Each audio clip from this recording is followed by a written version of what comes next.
In the Camera Inspector, this wheel icon will lead us to the Rendering Parameters dialog, where we can customize these parameters separately for each view.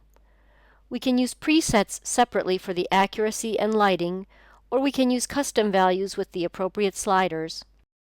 These first two long-range and short-range sliders pertain to accuracy. Let's use this rendering to better explain their meaning. When calculating a rendering, Artlantis takes test points on the overall surface of the image. The long-range slider defines the distance in pixels between these test points. As a result, the lower the value, the more test points we have.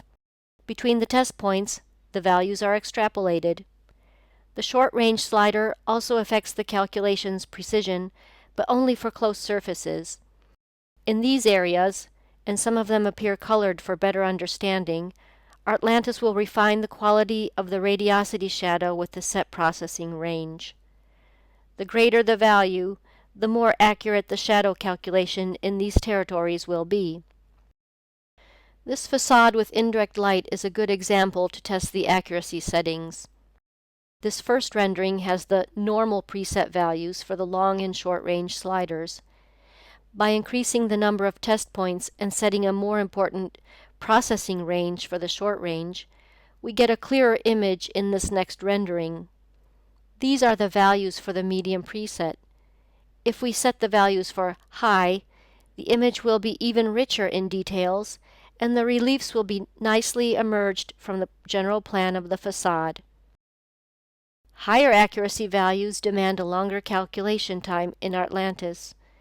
Customize these settings always according to your scene, according to the complexity of shapes and figures needing a more precise calculation. For lighting, there are two calculation methods, and each one can be defined through 4 parameters. The calculation method checked by default is called Physical Camera, and its first 2 sliders are already known from photography. ISO, which defines the sensitivity of the camera, and shutter speed, which represents the length of time the aperture is exposed to light. In our scene, we definitely need to customize the lighting.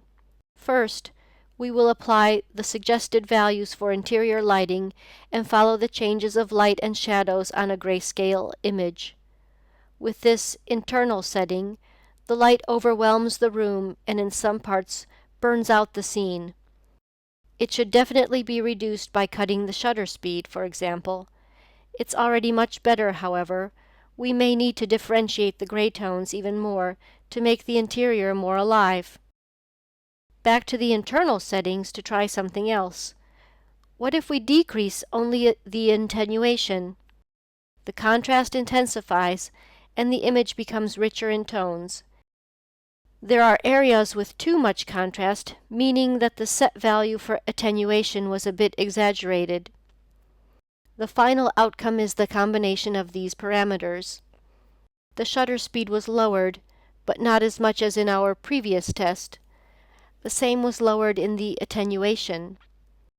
The final image was rendered with these settings, plus a bit of tone correction by darkening the light tones only. Back to Artlantis, there is a second calculation method for lighting called the automatic light adjustment. Artlantis applies it as soon as the physical camera is unchecked. The first 2 sliders change into first bounce and next bounce, while the rest remain the same. First, we need to understand the principles behind these sliders. The first bounce slider controls the radiosity power of the light bouncing for the first time onto a surface. It affects all surfaces receiving direct light emitted from a heliodon or any other light source.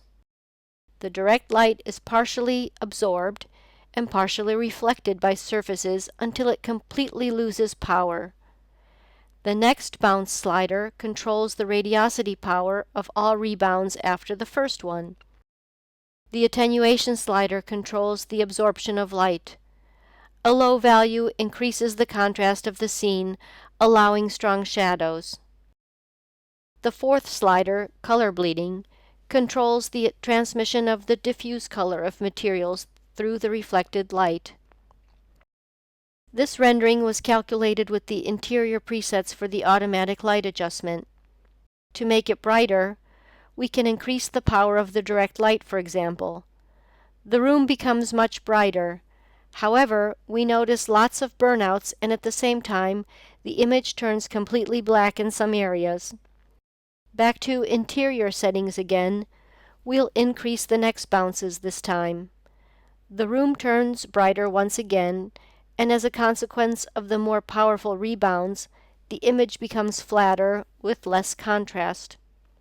To summarize, we need a combination of settings once again, and this will be the final solution. The more important next bounce values will be corrected with a bit faster absorption of light.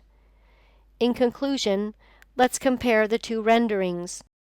This is the scene rendered with the automatic light adjustment, and this is the other image calculated with the physical camera. Notice the outstanding quality difference between the two. The physical camera delivers a higher fidelity of colors, and their brightness as well as a better contrast and sharpness. Bring out the best in your scenes by cleverly setting the rendering parameters.